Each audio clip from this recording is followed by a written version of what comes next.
재림 성도 여러분 안녕하십니까? 행복한 안식일입니다. 오늘 여러분과 함께 성경에 기록된 한 이야기를 살펴보고자 합니다. 예루살렘에서 가까운 작은 마을 베다니에는 한 자매가 살고 있었습니다. 누구의 이야기인지 아시겠습니까? 언니의 이름은 마르다, 동생의 이름은 마리아입니다. 누가복음 10장 38절에서 42절에는 두 자매의 이야기가 기록되어 있습니다. 본문에는 나사로가 등장하지 않지만 우리가 잘 아는 예수님의 친구 나사로가 이들과 남매입니다. 화면에 보이는 이 그림의 제목은 마리아와 마르다의 집에 계신 예수 그리스도입니다. 이 그림만 보고 어떤 상황인지 한번 예상해 보시기 바랍니다. 주방에 있는 저 여성은 누구이고 저 멀리서 한 남성의 발치에 앉아 경청하고 있는 여성은 누구일까요? 이 그림을 그린 에스파냐의 화가는 부엌에 있는 여성의 뒤에 보이는 노파가 실제 인물일 수도 있지만 이 여성의 내면을 보여주고 있다는 해석을 해 주었습니다. 이 그림이 어떤 장면인지 보이시나요? 이제는 한번 실제 상황을 성경에서 한번 살펴보겠습니다. 누가복음 10장 38절에서 42절입니다. 그들이 길 갈 때에 예수께서 한 마을에 들어가심에 마르다라 이름하는 한 여자가 자기 집으로 영접하더라. 그에게 마리아라 하는 동생이 있어 주의 발치에 앉아 그의 말씀을 듣더니 마르다는 준비하는 일이 많아 마음이 분주한지라. 예수께 나아가 이르되 주여 내 동생이 나 혼자 일하게 두는 것을 생각하지 아니하시나이까. 그를 명하사 나를 도와주라 하소서. 주께서 대답하여 이르시되 마르다야 마르다야 내가 많은 일로 염려하고 근심하나 몇 가지만 하든지 혹은 한 가지만이라도 족하니라. 마리아는 이 좋은 편을 택하였으니 빼앗기지 아니하리라 하시니라. 자, 이제 다시 한번 그림을 살펴보겠습니다. 여러분, 이 시대에 이 중동은 환대하는 문화가 있었습니다. 낯선 이방인이나 나그네가 오면 보통 3일 정도는 그냥 먹이고 재워주는 것이 아주 당연한 일이었습니다. 구약을 살펴보면 아브라함도 나그네 3명을 아주 푸짐하게 대접하는 사건을 성경에서 발견할 수 있습니다. 이 대접은 그냥 조금 챙겨주는 것이 아니라 아주 극진히 대접하는 것입니다. 그러니 예수님과 12제자가 갑자기 집에 유하게 되었을 때 마르다의 분주함은 너무 당연한 일이었습니다. 자, 그럼 마르다와 마리아 둘 중 과연 누가 바른 행동을 한 것일까요? 시대적으로 또 문화적 관점에서 살펴본다면 마르다의 행동은 아주 올바르고 당연한 모습입니다. 오늘의 본문 누가복음 10장은 아주 중요한 계명을 우리에게 말하고 있습니다. 마리아와 마르다의 이야기 앞의 내용을 살펴보면 어떤 율법학자가 예수님을 찾아와서 가장 큰 계명이 무엇인지 물어봅니다. 예수님은 아주 간단하게 하나님 사랑 그리고 이웃 사랑이라고 답해 주십니다. 그리고 그 뒤에 나오는 이야기가 우리가 아주 잘 아는 선한 사마리아인의 비유와 마르다와 마리아의 이야기입니다. 이 두 이야기는 율법학자의 질문에 답해 주신 큰 계명을 떠오르게 합니다. 강도 만난 사람이 길가에 쓰러져 있는데 제사장이 지나갑니다. 레위인도 지나갑니다. 당대에 이들의 발걸음이 멈추지 않은 것은 아주 놀랄만한 문제는 아니었습니다. 이들에게 쓰러져 있는 사람은 그 무엇보다도 더 중요한 것이 아니었기 때문입니다. 그런데 예수님께서는 강도 만난 자를 자신의 물질과 시간을 들여 돌본 사마리아인이 옳다고 이야기하십니다. 이것은 아주 충격적인 비유였습니다. 왜냐하면 유대인들에게 너 사마리아인으로 태어날래? 아니면 귀신 들린 자로 태어날래? 라고 하면 귀신에 들린 자로 태어나겠다고 말할 정도로 사마리아인을 천대하고 싫어했습니다. 예수님은 그들에게 하늘의 시각과 진정한 율법을 가르쳐 주고 계셨습니다. 온 땅과 하늘의 주인이시오 예배의 주관자이신 주님을 앞에 모셔두고 마르다는 분주함으로 결국 마음이 흩어졌습니다. 화가 나버렸습니다. 말씀 중이신 예수님 앞에서 예수님, 저 좀 도우라고 말해주세요. 마리아는 저와 함께 손님 대접하는 일에 힘써야 하는 자입니다. 라고 말합니다. 예수님께서는 하늘 백성이라면 어떻게 해야 하는지 알려주고 계십니다. 재림성도 여러분, 우리 하나님께서는 자기 백성이 염려하고 근심하고 화내면서 사는 것을 결단코 원치 않으십니다. 마르다에게 내가 하는 일이 틀렸다, 하지 말아라 이렇게 이야기하신 적은 없습니다. 다만 그 분주함을 염려하시면서 한 가지면 족하니 염려하지 말라고 말씀하셨습니다. 우리가 하나님의 일을 할 때는 기쁨으로 하라고 하십니다. 오늘의 본문에서 우리에게 주시는 첫 번째로 살펴봐야 할 것은 많은 일들 앞에서 무너져버린 기쁜 마음입니다. 하나님의 일은 기쁨과 즐거움으로 해야 합니다. 코로나 이후로 안식일 점심 식사 당번 문제로 많은 교회가 어려움이 있었던 것을 우리는 기억합니다. 당연하게 먹었던 점심을 안 먹다가 다시 먹으려니 음식을 준비하는 어려움이 생겼습니다. 잠시 멈춘 일을 다시 하려고 했을 때 그 일이 쉽지 않은 봉사였음을 새삼 알게 됐습니다. 교인들의 식사를 책임졌던 헌신과 봉사가 교회의 선교 활동의 커다란 원동력 중에 하나였음을 실감하게 되었습니다. 그래서 어떤 교회들은 간단한 간식을 나눠주기도 하고 업체를 부르기도 하며 또는 파트락 방식으로 바꾸기도 했습니다. 아니면 단품 요리로 하는 경우도 많아졌다고 합니다. 이 일은 식사 준비에 많은 시간을 할애하기보다 예배에 참여하여 말씀을 충분히 듣고 싶어 하는 성도들의 마음을 알게 된 계기이기도 합니다. 하지만 오늘의 본문이 이러한 봉사에 초점을 맞추고 있는 것은 아닙니다. 마르다의 분주함과 책임감, 그 어려움은 우리가 충분히 공감할 수 있습니다. 하지만 만약 마르다가 예수님의 말씀에 귀를 쫑긋하고 있는 마리아를 보면서 어머, 내 동생 말씀에 갈급했구나. 말씀을 저리 열심히 듣다니 아이고 기특해라, 예뻐라 했다면 이 이야기의 분위기와 이 그림의 분위기는 아주 달랐을 것입니다. 그러나 그러지 못했던 마르다의 모습 속에서 예수님은 우리에게 귀한 교훈을 주십니다. 우리가 잊지 말아야 할 한 가지, 꼭 필요한 한 가지는 먼저 그분의 발 아래 앉아 배우는 것이라고 말씀하고 계십니다. 누가복음 10장에 나오는 이 두 이야기, 선한 사마리아인과 마리아와 마르다의 이야기는 사복음서 중에서도 누가복음에만 등장하는 말씀입니다. 누가는 가장 큰 계명, 하나님 사랑과 이웃 사랑을 이야기하면서 두 이야기를 나란히 배치했습니다. 하나님과 이웃을 사랑하라는 계명 뒤에 이웃 사랑을 어떻게 할까에 대한 대답으로 선한 사마리아인의 이야기를, 하나님 사랑을 어떻게 해야 할까에 대한 해답으로 마리아와 마르다의 이야기를 써내려갑니다. 이 두 이야기는 당대에 아주 파격적으로 문화와 율법을 뒤흔들었던 이야기입니다. 어떤 신학자는 이런 말도 했습니다. 유대인들에게 선한 사마리아인이라는 말은 선한 히틀러, 착한 히틀러라는 말과 같은 앞뒤가 맞지 않는 표현이다.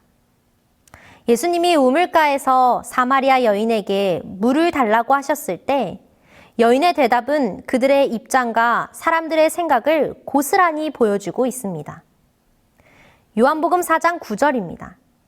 사마리아 여자가 이르되 당신은 유대인으로서 어찌하여 사마리아 여자인 나에게 물을 달라 하나이까 하니 이는 유대인이 사마리아인과 상종하지 아니함이러라. 그런데 예수님께서는 큰 계명인 이웃사랑에 대한 설명을 선한 사마리아인의 비유로서 말씀하셨습니다. 이는 매우 충격적이고 어려운 이야기입니다. 그리고 뒤에 이어지는 이야기가 바로 마리아와 마르다의 이야기입니다. 마리아는 예수님의 발치에 앉아 있습니다. 예수님의 발치에 앉아 있다라는 표현은 제자로 가까이서 교육받음을 나타내는 표현 중 하나입니다. 즉, 마리아도 예수님의 제자로서 정식으로 교육받고 있음을 나타내는 문장입니다. 사복음서 중에서도 누가복음은 여성에게 관심이 아주 많습니다. 그럴 뿐만 아니라 여성이 예수의 제자가 되는 일을 전혀 문제 삼고 있지 않습니다. 성경을 보다 보면 여성으로서 마음이 무거워질 때가 종종 있습니다. 당대의 여성에 대한 인식과 관심을 보면 기원 후 1세기까지도 여성이 노예로 취급되는 모습도 살펴볼 수 있습니다. 마태복음 18장의 내용을 살펴보면 이러한 말씀이 있습니다. 결산할 때에 10,000달란트 빚진 자 하나를 데려오매 갚을 것이 없는지라 주인이 명하여 그 몸과 아내와 자식들과 모든 소유를 다 팔아 갚게 하라 하니. 여인이 종과 함께 남편의 재산으로 취급받던 시대를 보여주고 있습니다. 결혼 전에 여성은 12년 6개월이 되면 성인이 되는데 성인이 되기 전까지는 아버지의 소유이고 결혼을 하면 남편의 소유가 되는 법안을 가지고 있었습니다. 즉, 여성은 매매가 가능하던 그런 시대입니다. 성경은 이러한 사실을 감추고 있지 않기 때문에 우리의 마음에 불편한 마음이 들 수 있습니다. 그러나 여러분, 역사 속에서 복음이 가는 곳마다 여성이 하나님 앞에서 온전한 인격으로 존중받는 시대를 거슬러 가는 변화가 일어났다는 사실을 잊지 마시기 바랍니다. 이날도 예수님께서는 마리아와 마르다, 이 여인들의 집에 머물며 여성에게 말씀을 가르치고 아주 파격적인 모습을 보여주셨습니다. 심지어 본문에선 아직 나사로가 등장하지도 않았습니다. 그러니 여성들의 대표적인 일이었던 음식을 차리는 일을 열심히 하는 마르다는 정상이었고, 마리아는 당시 여성에게 불가능했던 말씀을 배우는 일을 하는 비정상적인 모습 속에서 예수님은 마리아를 칭찬하고 계신 것입니다. 누가는 이 사건을 통해 말씀을 듣는 것이 그 무엇보다 중요하다는 메시지와 함께 이스라엘에서 허용되지 않는 여성의 말씀 배움을 예수님은 허용하시고 권장하시고 칭찬하시며 모든 여인의 배울 권리를 인정하셨음을 드러내고 있습니다. 또한 이 말씀을 잘 보면 마르다에게 책망하는 듯한 이 구절은 마르다를 사실 책망하는 말이 전혀 아닙니다. 마리아에 대한 변호입니다. 예수님은 누가 틀리고 맞다는 이야기를 하고 계신 것이 아닙니다. 마르다와 마리아가 보여준 모습 둘 다 중요하다는 것을 강조합니다. 예배가 끝나면 시장한 배를 채워야 하고 이곳에 모인 이들을 대접하는 일도 분명 예배의 하나입니다. 또한 묵상이 없는, 말씀이 없는 예배는 있을 수 없습니다. 예수님께서는 마르다의 분주함에서 오는 염려와 근심을 책망했지 대접하고자 한 일을 책망한 것이 아니었습니다. 우리는 나가서 행동해야 할 때가 있는가 하면 듣고 배워야 할 때가 있습니다. 여러 일들로 인한 분주함과 염려로 본질을 절대 잃지 말아야 합니다. 교회에서 예배가 드려지는 동안 많은 헌신과 봉사가 이 건물 안에서 이루어집니다. 시무, 반주, 찬양대, 식사당번, 차량 운전, 방송, 그 외의 기타 등등 어쩌면 말씀에 집중하지 못하는 봉사들을 매주 반복하고 있는지도 모르겠습니다. 그런데 이 봉사는 필요합니다. 이 일을 행하는 우리의 마음과 태도가 어떠한지 집중해 보시기 바랍니다. 내가 마르다이건 마리아이건 진정한 예배가 어디에 있는지를 기억해야 합니다. 때로는 마르다로 분별하여 사는 지혜도 필요할 것입니다. 베다니 마을에 12제자와 예수님을 같이 따르던 자들까지 다 하면 최소 몇십 명을 대접하는 일이었습니다. 그런데 이 눈치 없는 동생의 모습은 어떤 언니가 보아도 우라가 치미는 모습입니다. 본문에 나오는 분주하다의 헬라어는 페리스파오라는 말로 끌려가다라는 의미가 있습니다. 사람이 일을 해야 하는데 일에 끌려다닐 때 이것을 분주하다라고 표현합니다. 접대를 잘 하려는 그 좋은 마음, 첫 마음은 사라지고 그 자리에 분주함과 우라만 남아버렸습니다. 마르다는 준비하는 일이 많아 마음이 분주한지라. 예수께 나와 이르되 주여 내 동생이 나 혼자 일하게 두는 것을 생각하지 아니하시나이까? 그를 명하사 나를 도와주라 하소서. 마르다의 문제는 일에 끌려다니며 비교하고 원망하고 불평하는 것에 있었습니다. 지금 일하느라 정신없는데 내 생각은 안 하시냐고 예수님께 불만을 호소합니다. 성도 여러분, 일을 한다는 것은 기쁨입니다. 노동의 축복도 하나님께서 주신 것인데 분주한 현대 사회는 일에 끌려다니게 합니다. 잘 보이려고 욕심으로 나아가고 많은 업무에 끌려가며 본래의 목적을 상실하기도 합니다.